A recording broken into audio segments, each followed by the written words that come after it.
রং ডং করার জন্য আমি তোমাকে দুনিয়াতে দেই নাই। ওয়ামা খালাকতুল জিন্না ওয়াল ইনসা ইল্লা লিয়াবুদুন। জোরে বলুন আল্লাহু আকবার।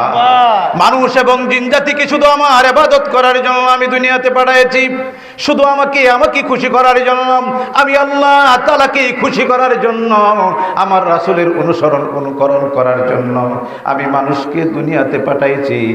লং ডং করার জন্য এবং আনন্দ ফুর্তি করার জন্য না। ফালইয়াদহাকু কালিলা ওয়া ইয়াবকু কাসীরা। দুনিয়ার মানুষেরা রে, কম কম হাসো আর বেশি বেশি করে কাঁদো। আল্লাহ কাঁদলে মওলা তোমার প্রতি বেশি খুশি হয়। সুবহানাল্লাহ আলহামদুলিল্লাহ লা ইলাহা ইল্লাল্লাহ সুবহানাল্লাহ আলহামদুলিল্লাহ লা ইলাহা হাসবি রব্বি জাল্লাল্লাহ মা ফি কলবি গায়রুল্লাহ আনর মুহাম্মদ সাল্লাল্লাহু লা ইলাহা ইল্লাল্লাহ সুবহানাল্লাহ আলহামদুলিল্লাহ লা ইলাহা। এই ইসলামটা অত্যন্ত দুঃখে কষ্ট এবং রক্তের বিনিময়ে আসছে। সাহাবায়ে কেরামরা কতই কষ্ট করেছে।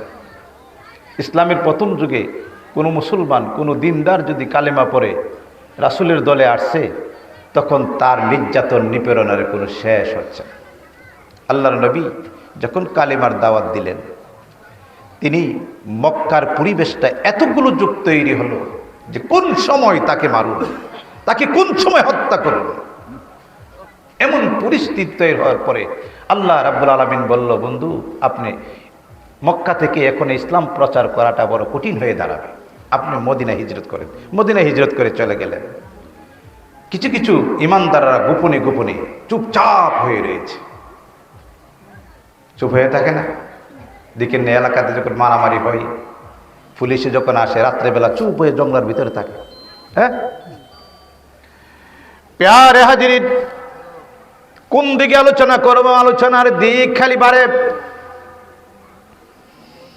একজন যুবক, সুঠাম দেহের অধিকারী, সুন্দর চেহারা, সে গোপনে গিয়ে রাসূলের দরবারে ইসলাম গ্রহণ করেছে, তিনি হিজরত করে নাই।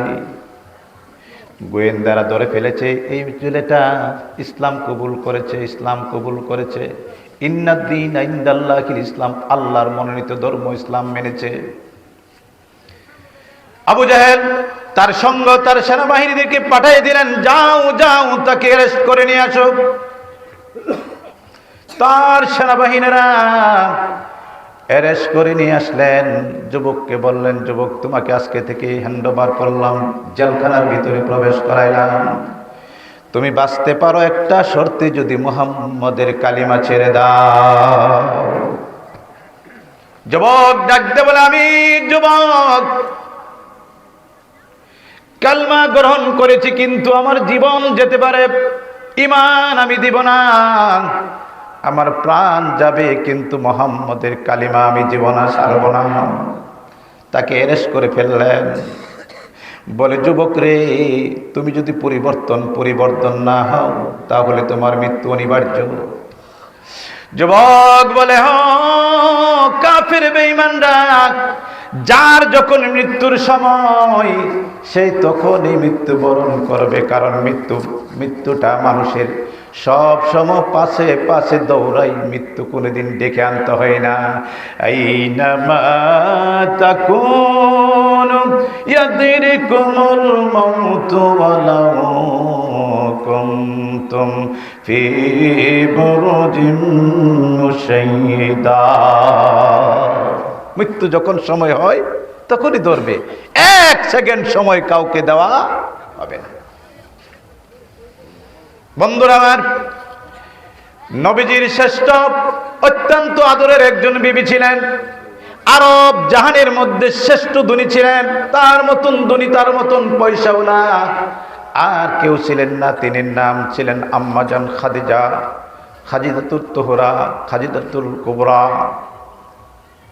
তিনি যখন মৃত্যুর শয্যায় পড়লেন, মনে হচ্ছে তিনি মারা যাবেন, দুনিয়া ছেড়ে দিবেন। নবীর চেহারার দিকে তাকাইয়া দুইটি চোখ থেকে ঝর্ণার মতন পানি ছেড়ে দিয়ে নবীর দিকে তাকাইয়া রইলেন। নবীজি খাদিজার দিকে তাকাইয়া ডাকতে বলে, খাদিজা রে, তুমি আমার চেহারার দিকে তাকাইয়া কেন চোখের পানি ছাড়তেছো? এই গর্দাই গ্রামের মা বোনেরা, একটু খেয়াল করে শোনেন। আপনি তো একজন স্বামীর স্ত্রী, আর নবীর স্ত্রী তো খাদিজা ছিলেন। কেমন আনুগত্য ছিল, কেমন তার সাথে ব্যবহার করতে। মৃত্যুর শয্যায় নবী তিনি যখন যুবক ছিলেন, খাদিজা দুনিয়ার বয়সে তার বয়সের পার্থক্য ছিল 15 বছর, কিন্তু আসল পার্থক্য হাজার হাজার বছর। আমার রাসূল বড় জোরে জোরে বলুন আল্লাহু আকবার। পার্থক্য হয়ে বিবাহ বন্ধন করলেন। তার ব্যবসা বাণিজ্য, টাকা পয়সা, ধন সম্পদ সব নবীর নামে বিলীন করে দিলেন। এত বড় ধনী, বাড়ি গাড়ির কোনো অভাব নাই, টাকা পয়সার কোনো অভাব নাই, ব্যবসা বাণিজ্যের কোনো অভাব নাই। সব সম্পদগুলা রাসূলকে দিয়ে বললেন, রাসূল, আপনার দিনের জন্য আমার জীবনের সব সম্পদগুলা দিয়ে দিলাম। मेरा जेते खुदार हबीब नबी कमले वाला या रसूल अल्लाह या हबीब अल्लाह। बोलें, मेरा जेते खुदार हबीब नबी कमले वाला या रसूल अल्लाह या हबीब अल्लाह या रसूल अल्लाह या हबीब अल्लाह या रसूल अल्लाह या हबीब अल्लाह। नबी गेलन ताइफेते कलमा प्रचार करिते,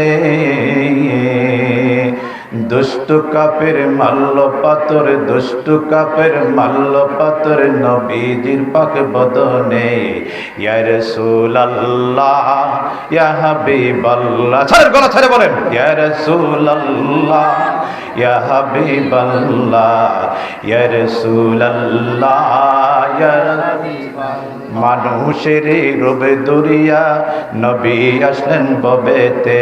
বলেন, মানুষের রূপ দরিয়া নবী আসলেন ববেতে। কল্লু আলমে রুইটা পড়ল নবীজির পাক বদনে ইয়া রাসূলুল্লাহ ইয়া হাবিবাল্লাহ ইয়া রাসূলুল্লাহ ইয়া হাবিবাল্লাহ ইয়া রাসূলুল্লাহ ইয়া হাবিবাল্লাহ ইয়া রাসূলুল্লাহ ইয়া হাবিবাল্লাহ। নবী খাদিজাকে ডাক দে, হে খাদিজা, কেন তুমি কান্দো? আমি তো তোমার পাশে বসা আছি, তোমার কথাগুলা, মনের কথা আমাকে বলো, প্রকাশ করো। হযরতে খাদিজা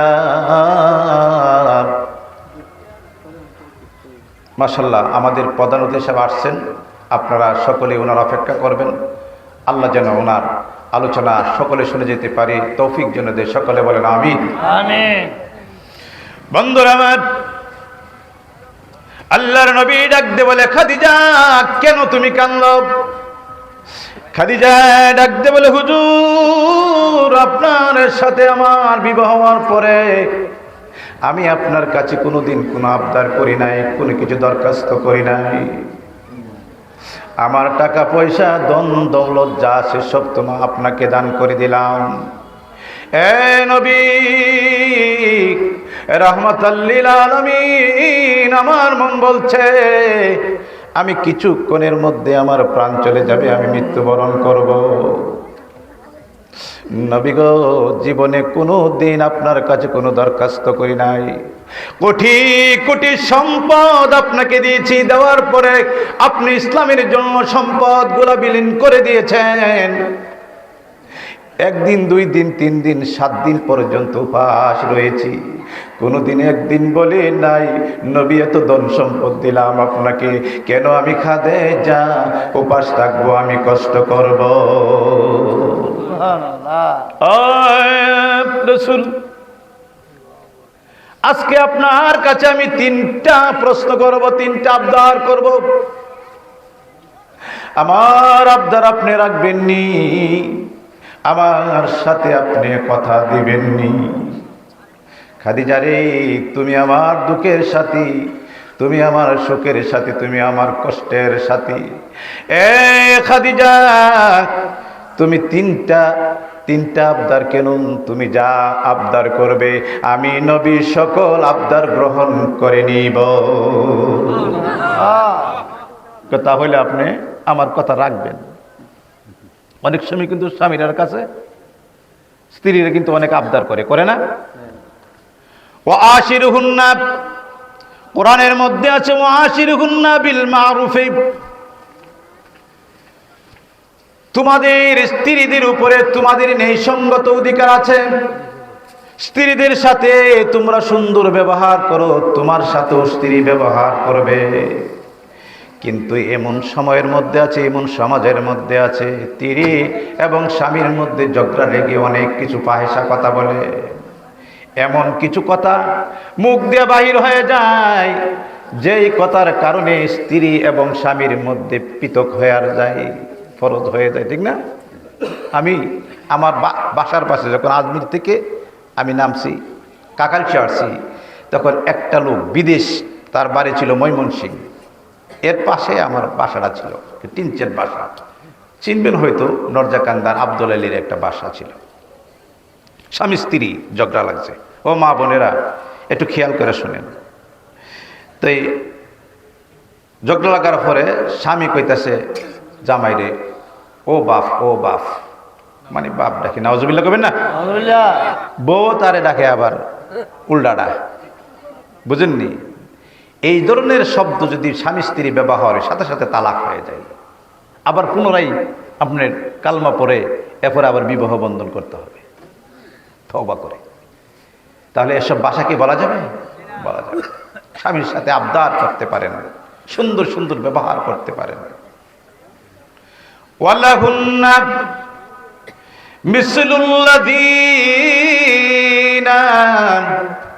মিসলুল্লাযী আলাইহুন্না বিল মারুফ। অপর আয়াতে আল্লাহ তাআলা বলেছেন, এ মহিলা, তোমার উপরে যেমন তোমার স্বামীর হক আছে, স্বামীও মহিলার উপরে এমন হক আছে।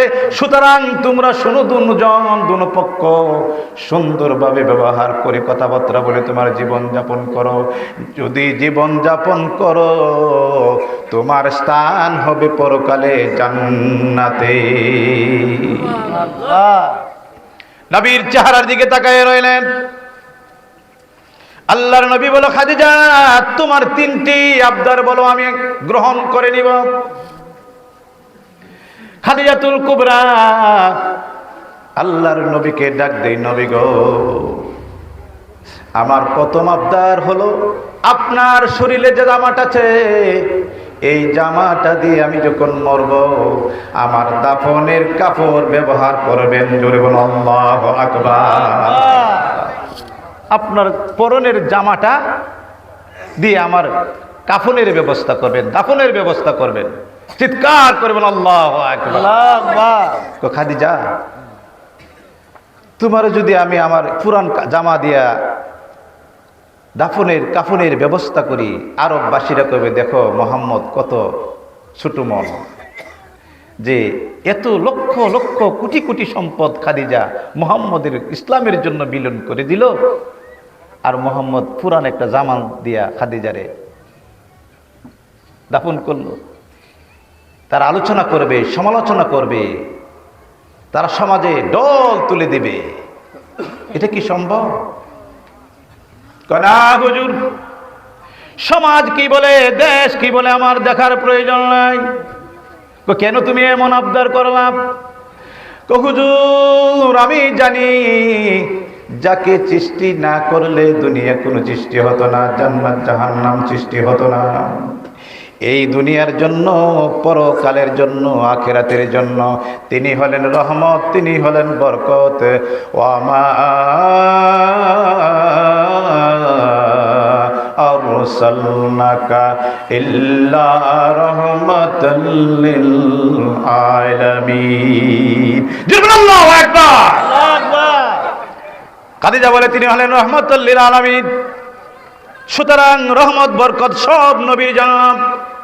আমি জানি আমার গায়ে যদি রাহমাতুল লিল আলামিনের জামা থাকে, আমার শরীরটা যদি বেষ্টন থাকে রহমানের নবীর কাপড় দিয়ে যদি বেষ্টন করা হয়, এই দেহ কোনোদিন জাহান্নামের আগুনে ধরবে না। জোরে জোরে বলুন আল্লাহু আকবার। কেমন বিশ্বাস, কেমন ভালোবাসা স্বামীর প্রতি স্ত্রীর, চিৎকার করে বলেন আল্লাহু আকবার। নবী একটু মুস্কি হাসি দিলেন। খাদিজা, মানলাম, তোমার দরখাস্ত গ্রহণ করলাম, দ্বিতীয়টা বলো। প্যারে হাজিরিন, হযরত খাদিজা ডাক দিয়ে বলে, হুজুর, দ্বিতীয় দরখাস্তটা হলো আমার কবরটা যখন করা হবে, আপনি নবী কবরের মধ্যে শুইবেন। সুবহানাল্লাহ কইতেন না? আপনি নবী কবরের মধ্যে শুবেন, শুইয়া কবরটার মধ্যে গইরে গইরে চতুর্পাশে আপনার শরীর মুবারকটা লাগাইয়া দিবেন আমার কবরের মাঝে। নবী গো, আপনি কত বলেছেন কবরে দেওয়ার পরে মানুষকে কবরে চাপ দিবে। আল্লাহ, এই ওয়াজ শুনছেন নি আপনারা? ইমাম সাহেবরা করছে না? কত ওয়াজ করছে। এই দিকে 80 গজ, এই দিকে 80, এই দিকে 80, এই দিকে 80, চতুর্পাশ থেকে মাটিগুলা লাফায়া লাফায়া কবরবাসীকে চাপ দিবে।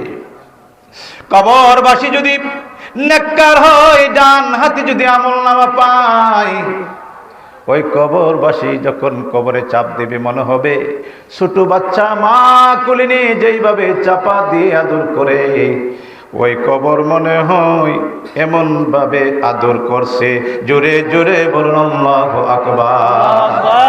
মরণের যন্ত্রণা, কবরের চাপার যন্ত্রণা যে পাইছে সে বুঝে, আমরা তো বুঝি না, আমরা গেলে বুঝবো।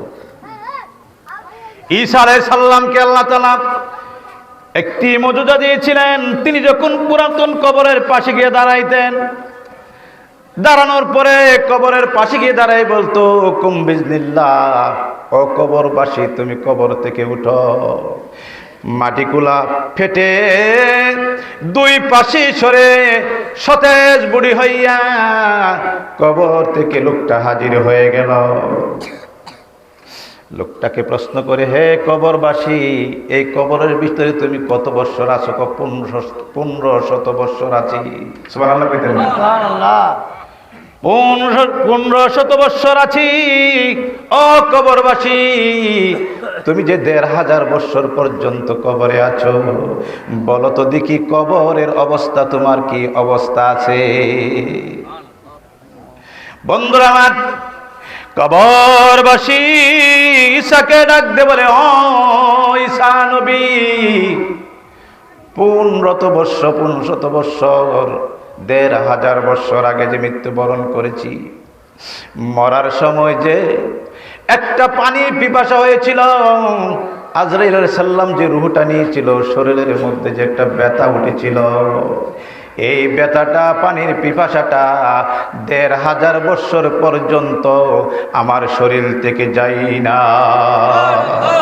একদিন মাটির ভেতরে হবে গরে মন আমার, কেন বন্ধ দলান ঘর।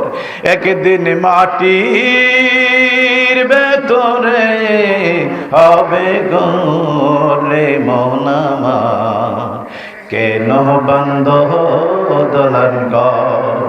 প্রাণ পাখি যাবে যখন উড়ে, দরাদমে সবই থাকবে, তুমি থাকবে পরে।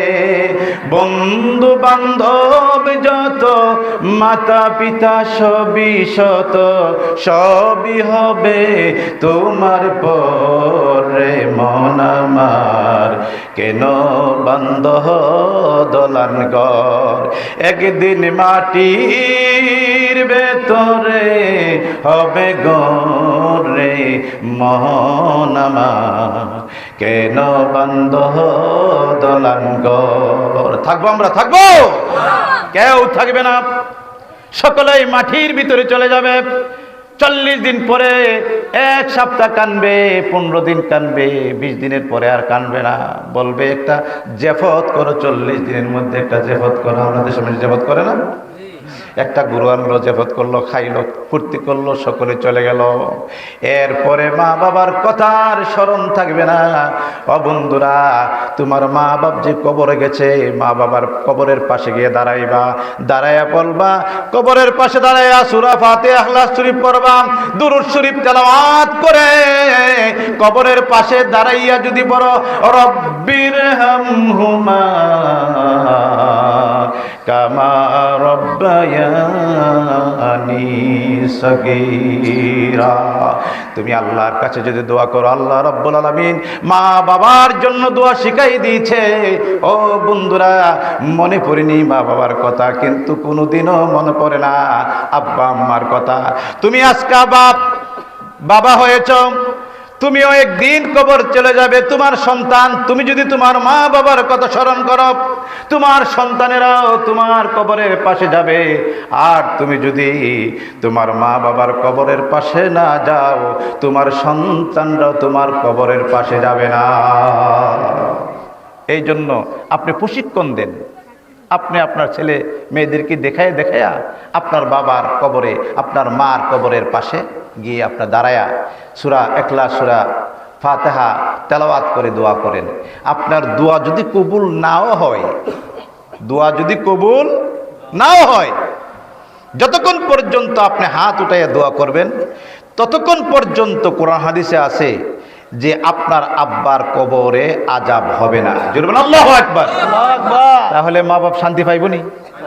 যদি কবরের মধ্যে যদি জাহান্নামের আগুন জ্বলে, আর 1 মিনিট 2 মিনিট যদি আপনি দোয়া করেন, তো কবরবাসী মনে করব কয়েক লক্ষ হাজার বছর পর্যন্ত আরাম করেছে। সুবহানাল্লাহ। ওয়াজ কি ভালো লাগতেছে নি? এই কথাগুলো কি ভালো নি? এই কথাগুলো দরকার আছে। বন্ধুরা আমার, খাদিজাতুল কুবরা ডেকে বলে, ইয়া রাসূলুল্লাহ, ইয়া হাবিবাল্লাহ, নবী গো, 3 নম্বর দরখাস্তটা হলো, আমি শুনেছি আপনি ওয়াজ করেছেন, সাহাবীদেরকে বলেছেন, মানুষকে যখন দাফন কাফন করে যখন 40 কদম দূরে আসে, তখন তাকে 3টা প্রশ্ন করা হয়। মান রাব্বুকা, মান দীনুকা, হাজার রাজুলু, 3টা প্রশ্ন করা হয়। ও নবী, আপনি যখন কবর ছেড়ে আসবেন, ফেরেশতা যখন আমার কবরের পাশে দাঁড়াবে, আমাকে বসাইবে, আমি যদি 3টা জবাবের মধ্যে প্রশ্নের জবাব যদি না দিতে পারি, নবী গো, আমার কবরের জীবনটা হবে খুব দুঃখজনক। আপনি ওয়াদা দেন, এই ফেরেশতারা আসার পর্যন্ত আপনি আমার কবরে থাকবেন। আমার 3টা জবাব যেন আমি সঠিকভাবে দিতে পারি। আপনি এই প্রশ্নের জবাব দেওয়ার পরে আপনি আমার কবর ছাড়বেন, এর আগে আমার খাদিজার কবর আপনি ছাড়বেন না। কি গুরুত্বপূর্ণ 3টি প্রশ্ন। আর আমরা বিবিরা কইব যে আমার 3 ভরি স্বর্ণ না দিলে আগামীতে খবর 12টা বাজাইলাম। হ্যাঁ, 12টা বাজাইলাম, কিন্তু আমার দিতে হইব 3 ভরি, না হলে অবস্থা খারাপ। মা বোনেরা কইব যে আইছে এই গ্রামের বাগনা অথবা এই গ্রামের ভাই, এই বাগের নাতি আইছে, এগুলো কথাগুলো কইতেছে, অন্য হুজুর দিত কোনা। হ্যাঁ বন্ধুরা আমার, খাদিজাতুল কুবরা ইন্তিকাল করলেন। খাদিজা যেইভাবে বলেছে সেইভাবে রাসূল কাজ সমাধান করলেন। দাফনের কাজ সমাধান করার পরে নবী কবরের পাশে বসে রইলেন। জিবরাইলকে ডেকে বলে, জিবরাইল দেখো রে দেখো, যার খাতির তামাম জাহান বানাইলাম, যার সম্পদ আমার ইমানের জন্য, আমার দ্বীনের জন্য, ইসলামের জন্য কুরবানি করে দিয়েছে, ওই খাদিজাতুল কুবরার জন্য বসে আছে আমার নবী ফেরেশতাদের তিনটি জবাব দেওয়ার জন্য। জিবরাইল রে যা যা খাদিজার কবরের পাশে যা, আমার নবীকে সালাম দাও, আমার নবীকে কৌশল বিনিময় করো। আমার বন্ধু কেন খাদিজার কবরের পাশে বসে থাকবে? যেই খাদিজা তার কোটি কোটি সম্পদ গুলা ইসলামের জন্য বিলীন করে দিল, ওই খাদিজার কবরের জবাব দিতে হবে না, আমি আল্লাহ নিজে জবাবের ব্যবস্থা করে দিয়েছি। জোরে জোরে বলুন আল্লাহু আকবার। লা ইলাহা